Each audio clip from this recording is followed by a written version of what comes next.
ប្រិយមិត្តអស់លោកអ្នកនៅថ្ងៃនេះអ្នកស្រីយុនម៉ាណេជាប្រធានក្រុមប្រឹក្សា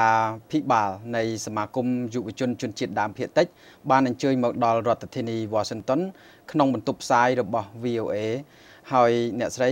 បានជួបជាមួយនឹងដៃគូ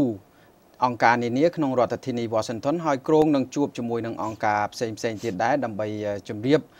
អំពីបញ្ហានៃជនជាតិដើមភាគតិចហើយនឹងចូលរួមនៅក្នុងកិច្ចប្រជុំមួយចំនួនអញ្ចឹងសូមជម្រាបសួរអ្នកស្រីយុនម៉ាណេ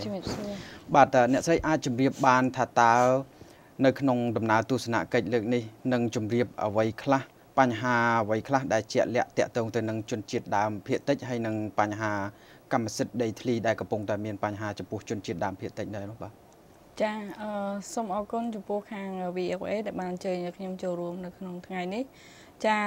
ខ្ញុំសូមជម្រាបថាខ្ញុំមកដល់នៅទីក្រុង Washington នេះគឺថ្ងៃទី4ហើយកម្រងនឹងចប់បេសកកម្មវិញគឺនៅថ្ងៃ12ចាកម្មវិធីរបស់នាងខ្ញុំដែលមកលើកនេះគឺដើម្បីនិយាយអំពីស្ថានភាពដែលពាក់ព័ន្ធជាមួយជនជាតិដើមភាគតិចជូនទៅដល់អ្នកដែលជាពិសេសគឺខាងម្ចាស់ជំនួយហើយយើងនឹងជួបនៅខាង World Bank ខ្លះដែរហើយនឹងអង្គការដៃគូផ្សេងទៀតចាហើយបញ្ហាដែលពាក់ព័ន្ធជាមួយជនជាតិដើមភាគតិចដែលនាងខ្ញុំនឹងចែករំលែកក៏ដូចជាដើម្បីសូមឲ្យមានការគ្រប់គ្រងជួយដល់ជនជាតិដើមភាគតិចនៅក្នុងស្រុកខ្មែរគឺពាក់ព័ន្ធទី1គឺផ្នែកសុខភាពហើយនិងផ្នែកអប់រំពីព្រោះយើងឃើញថាសប្តាហ៍ថ្ងៃនេះជនជាតិដើមភាគតិចដែលមានឱកាសរៀននៅសាកលវិទ្យាល័យគឺមានចំនួនប្រហែលជា50នាក់ចាហើយភាគច្រើនគឺបានជំនួយពីការឧបត្ថម្ភពីអង្គការចាហើយចំនួនហ្នឹងយើងឃើញថានៅមានបញ្ហានៅឡើយទៀតដែលយើងត្រូវការសូមឲ្យមានការគ្រប់គ្រងជាពិសេសគឺម្ចាស់ជំនួយធំចាដើម្បីធ្វើម៉េចឲ្យគាត់ផ្ដល់ជំនួយដោយផ្ទាល់ទៅដល់ជនជាតិដើមភាគតិចគាត់អាចមានឱកាសរៀនសូត្រចាហើយបញ្ហាមួយទៀតគឺតាក់ទងរឿងបញ្ហាដីធ្លីរបស់ជនជាតិដើមភាគតិចចាយើងឃើញថានៅស្រុកខ្មែរយើងជាពិសេសនៅតំបន់ជនជាតិដើមភាគតិចមានបញ្ហារឿងដីធ្លីនឹងច្រើនមែនតើដូចជាបញ្ហាអ្វីខ្លះដែរឧទាហរណ៍ឲ្យបញ្ហាភាគច្រើនគឺចេញមកពីការផ្ដល់សម្បទានដីសេដ្ឋកិច្ចដែលមិនបានគោរពទៅតាមគោលនយោបាយក៏ដូចជាច្បាប់របស់រាជរដ្ឋាភិបាលជាពិសេសគឺក្នុងដំណើរការនៃការអភិវឌ្ឍតែម្ដងព្រោះរាល់ដំណើរការនៃការអភិវឌ្ឍហ្នឹងគឺมันបានសិក្សាអំពីផលប៉ះពាល់ទៅដល់ស្ថានភាពរស់នៅផងបងប្អូនជនជាតិដើមភាគតិចឯងរូបភាគច្រើនដំណើរការនៃការអភិវឌ្ឍហ្នឹងគឺធ្វើឲ្យប៉ះពាល់ទៅដល់ដីចម្ការដែលគាត់ធ្លាប់ប្រកបមុខរបរធ្លាប់ទៅព្រៃដែលគាត់ធ្លាប់ទៅរកអនុផលព្រៃឈើជាកន្លែងកប់ខ្មោចចាហើយនឹងកន្លែងព្រៃអរិយអីជាដើមចាបាទអញ្ចឹងមានន័យថាដូចជាវប្បធម៌ឬក៏ទំនៀមទម្លាប់ហ្នឹងត្រូវបាត់បន្តិចម្ដងឬក៏យ៉ាងណាចាប្រពៃណីទំនៀមទម្លាប់ហ្នឹងគឺយើងបាត់បង់ច្រើនព្រោះដោយសារចង់និយាយថាអត្តសញ្ញាណរបស់ជនជាតិដើមភាគតិចសំខាន់បំផុតគឺរបៀបរបបនៃការរស់នៅជឿទៅលើព្រៃអរិយការធ្វើចំការរបស់គាត់ចាហើយការទៅរកអនុផលព្រៃឈើប៉ុន្តែឥឡូវដោយសារសម្បទានដីសេដ្ឋកិច្ចមួយចំនួនធំហ្នឹងគឺនៅពេលដែលគេបានសិទ្ធហ្នឹងទៅគឺគាត់មិនអាចចូលទៅក្នុងតំបន់ដែលគាត់ធ្លាប់ទៅរកអនុផលព្រៃឈើត្រូវបានហាមឃាត់ជួនកាលសូម្បីតែសត្វដែលគាត់ប្រឡែងទៅអីហ្នឹងក៏នៅមានបញ្ហាគេសម្លាប់ជួនកាលទៅគេផាកឲ្យសហគមន៍ជនជាតិដើមភាគតិចហ្នឹងគាត់ត្រូវសងវិញចាហ្នឹងជាបញ្ហាមួយដែលយើងឃើញថាជនជាតិដើមភាគតិចជួបប្រទះហើយមួយទៀតយើងឃើញថាគឺការអនុវត្តច្បាប់និងគោលនយោបាយគឺយើងអត់មានគេថាការដាក់ទណ្ឌកម្មទៅលើដំណើរការថាប្រសិនបើក្រុមហ៊ុនធ្វើកោះតែយើងមានភ្នាក់ងាររបស់រាជរដ្ឋាភិបាលគាត់មិនបានធ្វើការតាមដាននៅក្នុងការអនុវត្តខុសហ្នឹង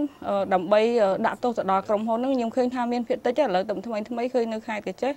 ឃើញមានដាក់ទណ្ឌកម្មប៉ុន្តែនៅច្រើនកន្លែងទៀតដែលជនជាតិដើមភាគតិចកំពុងជួបប្រទះនៅការពីការប៉ុន្តែគោលនយោបាយ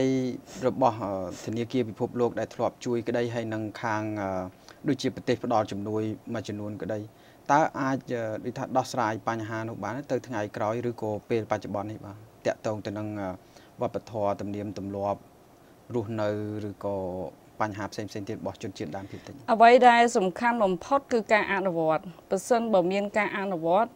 មិនមែនថាតែគោលនយោបាយគេថា Safeguard Policy for World Bank ទេសូម្បីតែគោលនយោបាយរបស់រាជរដ្ឋាភិបាលនៅស្រុកយើង គឺមានគោលនយោបាយល្អខ្លាំងណាស់នៅក្នុងដំណើរការនៃការអភិវឌ្ឍប៉ុន្តែបញ្ហានៅការអនុវត្តអញ្ចឹងបើសិនបើមានការអនុវត្តមានវិធានការក្នុងការតាមដាននៅទៅលើដំណើរការអភិវឌ្ឍហើយមានការដាក់ទណ្ឌកម្មឬក៏បញ្ឈប់ក្រុមហ៊ុនណាដែលបានធ្វើប្រព្រឹត្តអំពើខុសខ្ញុំគិតថានេះគឺជាដំណោះស្រាយមួយដែលអាចជួយដល់សហគមន៍ជនជាតិដើមភាគតិចពិតប្រាកដហើយជំរើសមួយទៀតដែលខ្ញុំមើលឃើញសប្តាហ៍ថ្ងៃនេះគឺការដំណើរការនៃការចុះបញ្ជីដីរបស់សហគមន៍ជនជាតិដើមភាគតិចយើងឃើញថារហូតដល់ពេលនេះទើបតែមាន5សហគមន៍ទេដែលគាត់បានចុះបញ្ជីហើយនៅសហគមន៍ច្រើនទៀតដែលគាត់មានសហគមន៍មួយចំនួនកំពុងតែរៀបចំតែសហគមន៍មួយចំនួនទៀតដែលមិនទាន់មានការគ្រប់គ្រងពីរាជរដ្ឋាភិបាលក៏ដូចជាអង្គការហ្នឹងគឺអត់ទាន់មានការជួយឲ្យគាត់កំពុងស្ថិតនៅក្នុងការគម្រាមកំហែងអាចនឹងបាត់បង់ដីដូច្នេះអ្វីដែលខ្ញុំមកនៅ Washington DC នេះក៏ខ្ញុំព្យាយាមគៀងគងរកម្ចាស់ជំនួយផងដែរដើម្បីឲ្យគាត់ធ្វើយ៉ាងម៉េចដើម្បីឲ្យគាត់បន្ថែមការជួយរបស់គាត់ហ្នឹងដើម្បីរៀបចំឲ្យមានការចុះបញ្ជីដីជនជាតិដើមភាគតិចឲ្យបានច្រើនទៀតព្រោះនៅស្រុកខ្មែរយើងឃើញថាអង្គការដែលជួយឥឡូវនេះគឺធំជាងគេគឺខាង GIZ បាទចាប៉ុន្តែចំនួនដែលគាត់ជួយហ្នឹងក៏នៅមានកម្រិតដែរហើយខ្ញុំឃើញមានអង្គការ2 3ទៀតដែរដែលគាត់ជួយដូចជាកាណាដា Fund អីគាត់ជួយបាន2 3ភូមិប៉ុន្តែចំនួនហ្នឹងគឺតិចណាស់ចាអញ្ចឹងបើសិននេះខ្ញុំក៏ជាសំណុំពររបស់នាងខ្ញុំដែលក្នុងនាមជាជនជាតិដើមភាគតិចម្នាក់ហ្នឹងគឺសូមឲ្យម្ចាស់ជំនួយក៏ដូចជារាជរដ្ឋាភិបាលសូមមេត្តាធ្វើម៉េចផ្ដល់ជំនួយផ្នែកបច្ចេកទេសក៏ដូចជាថវិកាបន្ថែមទៀតដើម្បីការពារដីជនជាតិដើមភាគតិចបាទឥឡូវនេះគាត់រស់នៅរបៀបយ៉ាងម៉េចពីព្រោះជនជាតិដើមភាគតិចដូចជាមានច្រើនក្រុម24ក្រុមអញ្ចឹងបើតាមខ្ញុំចាខ្ញុំសូមជម្រាបបន្តិចនៅស្រុកខ្មែរយើងជនជាតិដើមភាគតិចតាមស្ថិតិនៅឆ្នាំ2008ខ្ញុំសូមអធិស្ឋានដែរថាមិនមានចំនួនណាជាក់លាក់ទេប៉ុន្តែតាមអ្វីដែលខ្ញុំបានពីខាងក្រសួងអភិវឌ្ឍជនបទមកគឺឃើញថាចំនួនជនជាតិដើមភាគតិចមាន 1.5% នៃចំនួនជនជាតិខ្មែរទាំងមូលចាប៉ុន្តែថ្មីនេះខ្ញុំឮថាមានចំនួន 3.3% ប៉ុន្តែខ្ញុំអត់ទាន់បានឃើញឯកសារនឹងជាក់លាក់ទេចាហើយជនជាតិដើមភាគតិចនៅក្នុងកម្ពុជាគឺមានទាំងអស់ចំនួន24ជនជាតិផ្សេងគ្នាចាហើយគាត់រស់នៅក្នុង15ខេត្តក្រុងហើយរបៀបរបបនិយាយភាសាគឺខុសគ្នាប៉ុន្តែគាត់មានចំណុចដូចគ្នាមួយគឺការរស់នៅពឹងផ្អែកទៅលើដីហើយនឹងធនធានធម្មជាតិចាបាទខ្ញុំចង់ដឹងពីរឿងបញ្ហាដែលរដ្ឋាភិបាលអភិវឌ្ឍផ្ដល់ដីសម្បត្តិទៅដល់ក្រុមហ៊ុនឯកជនអីផ្សេងតើมันអាចថាផ្ដល់កិច្ចការងារដល់ក្រមជនជាតិដើមភាគតិចបានធ្វើឬក៏អភិវឌ្ឍកន្លែងនោះឲ្យមានការរីកចម្រើនដោយថាអាចទទួលយកបានទាំងអស់គ្នាមកដល់ពេលនេះតើស្ថានភាពយ៉ាងម៉េចអាចបញ្យល់បានយ៉ាងម៉េចអំពីរឿងហ្នឹងបាទតើតើនឹងការផ្ដល់ការអភិវឌ្ឍនៅនឹងកន្លែងដល់ជនជាតិដើមភាគតិចខ្ញុំឃើញថាភាគច្រើនគឺមិនសូវមានការផ្ដល់ចេញពីខាងរាជរដ្ឋាភិបាលក៏ដូចជាភាគច្រើនយើងឃើញថាគឺចេញមកពីពួកគាត់ខ្លួនឯងហើយនឹងមានអង្គការមួយចំនួនដែរគាត់ជួយចាហើយការអភិវឌ្ឍភាគច្រើនគឺរាជរដ្ឋាភិបាលគាត់ផ្ដល់សម្បត្តិដីសេដ្ឋកិច្ចហ្នឹងទៅឲ្យក្រុមហ៊ុនចាហើយដូចខ្ញុំជម្រាបចឹងថាបើសិនបើការអភិវឌ្ឍហ្នឹងយើងមានការពិគ្រោះយោបល់មានការចូលរួមមានការសម្រេចចិត្តពីគាត់ដើម្បីបញ្ជៀសបញ្ហាខ្ញុំគិតថាការអភិវឌ្ឍហ្នឹងក៏បានទទួលផលប្រយោជន៍ពីគាត់ហើយប្រហែលជាបញ្ហាក៏យើងមិនសូវជាកើតមានឡើងដែរចាតែដោយសារកន្លងមកគឺការសម្រេចចិត្តឬក៏ការចូលរួមពិគ្រោះយោបល់ពីគាត់គឺសឹងតែមិនមានចាអញ្ចឹងការអភិវឌ្ឍសពថ្ងៃនេះយើងឃើញថាភាគច្រើនផលប្រយោជន៍គឺមិនបានដល់គាត់ទេមានតែបង្កឲ្យមានផលប៉ះពាល់ទៅដល់របៀបរបបនៃការរស់នៅរបស់គាត់ទៅវិញចាអញ្ចឹងបើសិនបើមានការអភិវឌ្ឍឲ្យទៅគាត់ផ្ទាល់នៅនឹងកន្លែងខ្ញុំគិតថាវាជារឿងមួយល្អហើយអាចជួយដល់ជីវភាពរបស់គាត់ចាសំខាន់ព្រោះយើងដឹងស្រាប់ថាជនជាតិដើមភាគតិចនៅមានកម្រិតនៅក្នុងការយល់ដឹងឬក៏ការធ្វើការងារសំខាន់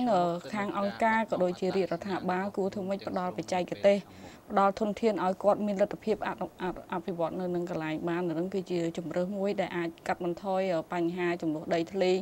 ក៏ដូចជាជួយអភិវឌ្ឍជីវភាពជនជាតិដើមភាគតិចហើយនឹងសង្គមខ្មែរទាំងមូលបាទ សូមអរគុណច្រើនអ្នកស្រីយុនម៉ាណេមានអ្វីបន្ថែមជាសារចុងក្រោយ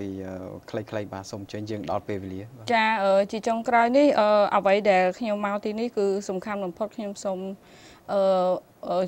ក្នុងនាមជាជនជាតិដើមភាគបន្តិចម្នាក់អ្វីដែលខ្ញុំចង់ឃើញគឺការអនុវត្តច្បាប់ទៅ